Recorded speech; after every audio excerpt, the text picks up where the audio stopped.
Hello, everyone, once again for our Facebook Live. My name is Mark Stark. We are here every Tuesday, 1:30 Pacific Standard Time.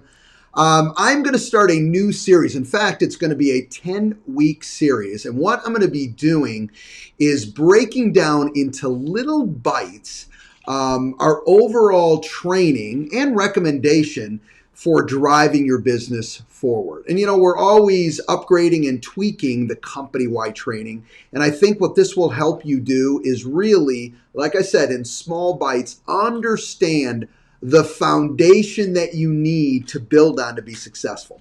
So today's topic, okay, we're only going to cover one topic per week. Today's topic is database management.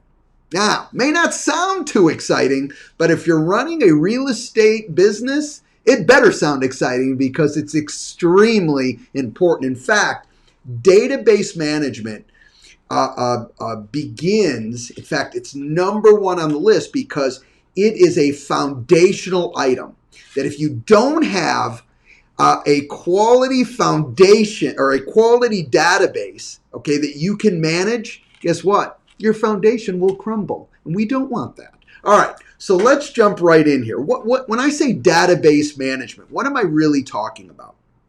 Well, we think of our business in sometimes an only where it generates commissions, and God love it. It's supposed to generate commissions. You're out there dealing with clients.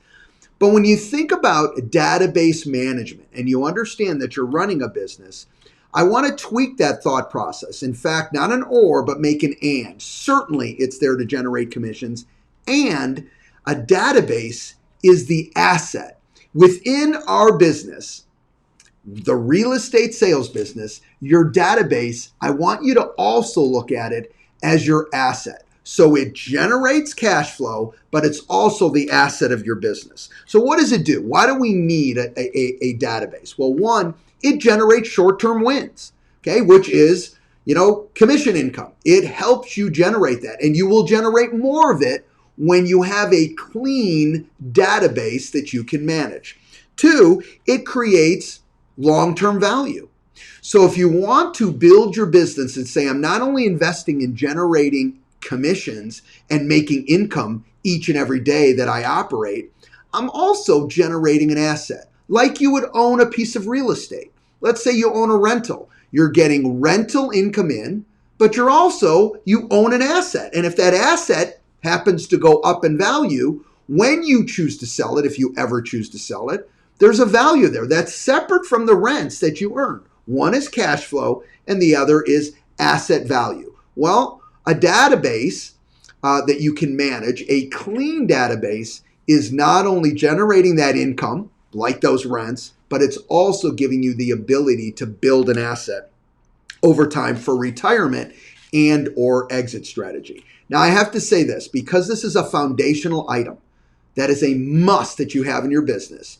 If you're watching this right now and you do not have a clean database, guess what? As much as you think you're in the business and you're going to generate as much money as you can, it's not going to happen. Sorry to say. Not saying you won't make money, not saying you won't do some business, but we're here to maximize your success. You cannot do it without your asset, which is this foundation. Without your database, you have to have it there if you're really going to maximize your income. So step one here is having it in a CRM. As Berkshire Hathaway Home Services, we have our VAC 2.0 that we continually upgrade. You can have all your database in there, and that will cover what we're going to cover here in just a few seconds, and that is, what do I do with it once it's there? But the first step is you got to get it in there. I don't care who helps you. I don't care if you hire someone to do it. I don't care if you do it yourself. Bottom line is, to be in this business and be as successful as you can be, you got to have your database, okay, in your CRM. All right, next, what does having my database, okay, Mark, I did it. I finished step one. I've got a clean database of 150 people inside our VAC 2.0, and I'm raring to go. So what does this give me the opportunity to do? Okay, first, it gives you the opportunity to build a consistent communication program for those group of people. So in my example, I've got 150 people in there. What is going to be my plan? What is going to be my touch plan for those 150 people? How often am I going to interact with those individuals? All right. And if I'm going to build a communication plan, what are some of the things that I'm going to do? All right. Well, we've talked about this many times. You're going to communicate with them hyper local content, which means I'm going to talk about their property, values, things that are going on with their property, change in prices, anything that affects their personal world. It could even be properties that they own that are rentals. Let's say they have 3 rentals and 1 personal residence. Well, I'm doing that for all 4 because I'm talking hyper local to the properties that they own specifically. All right. What else am I doing in these communication touch points? Well, I'm basically answering any questions that they have. So anything that they have about real estate overall, all right, I want to be their go-to person for all their real estate questions. So I'm answering their questions. What else am I doing? Well, I'm asking questions. All right, so I'm listening to them and I'm asking questions. You know what? Basically, finding out really what are their goals? What do they really want to accomplish? What is most important to them that I can help with along those lines? And then, certainly last but not least, I'm providing additional services and support based on what's coming out of these conversations. So I'm doing these touch points, but I'm not a robot. I'm listening. We're interacting. We're communicating. They're asking questions. I'm asking questions. I'm learning things. And in doing that, I'm going to add the support specific to that person that, will mesh and support the conversations that we were having. You know what?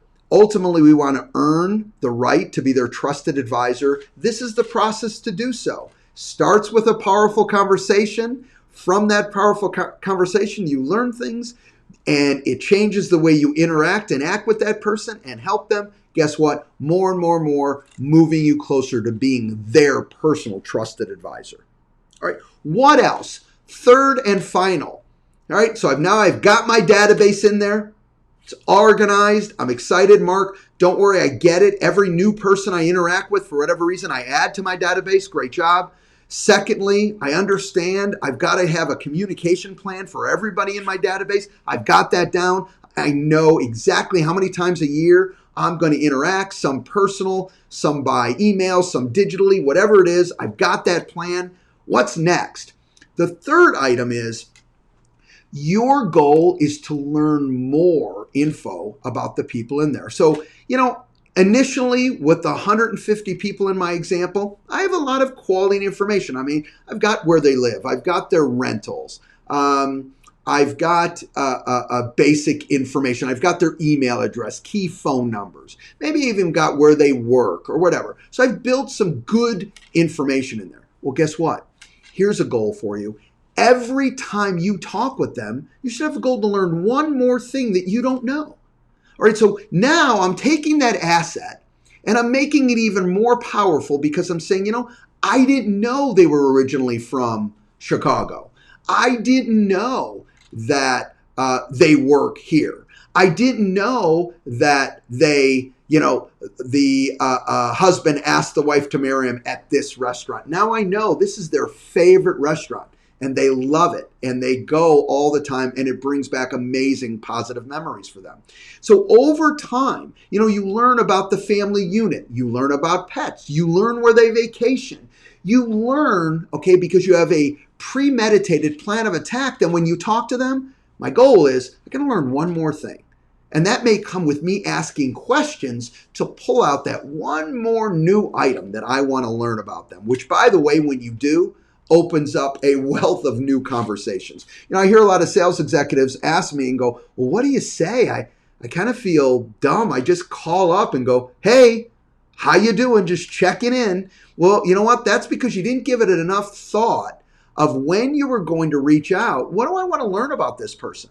And come up with those questions. Certainly some will be about real estate and about their home, and some will not be. It'll just be about catching up and say, hey, I had a couple questions for you. I know this might sound weird. I just wanted to catch up and learn a little bit more about you. What brought you to, your town? Okay, be it California, be it Nevada, be it Arizona, whatever the case may be, is ask them, pull that information out. All right, and then last but certainly not least, this will give you, if you really get serious about learning more about them, I have a little idea that I'd love you to utilize, and it's called surprise marketing. That's right, surprise marketing. What is that about? Well, that's this. You learn something really cool, all right, about me, something new you did not know through our conversation. You know what? Do something fun. You know, at their next birthday or the next holiday, or just off the cuff, one of your pop by ideas is something going to be tied to that conversation. So let's use my example. You got that restaurant, and you know what? This is where that they got engaged. That's a beautiful thing. The next opportunity you have, that's what you're going to send, the gift certificate to that restaurant. And you're going to reference how much how special this restaurant is to them. All right. So use that intel for a surprise type marketing opportunity that I promise you, if you're listening and you're learning relative information about themselves, their lives, their family, I promise you, when you send them something, it's going to be meaningful and it'll only bring your relationship with them closer. All right. If you found this information valuable and you liked it, please, of course, always share and follow and recommend more and more listeners to chime in. But with that said, we will cover our next topic, which I know it's one that you all love, and that is our DRC, Daily Revenue Commitment. Talk to you all next week. Bye-bye.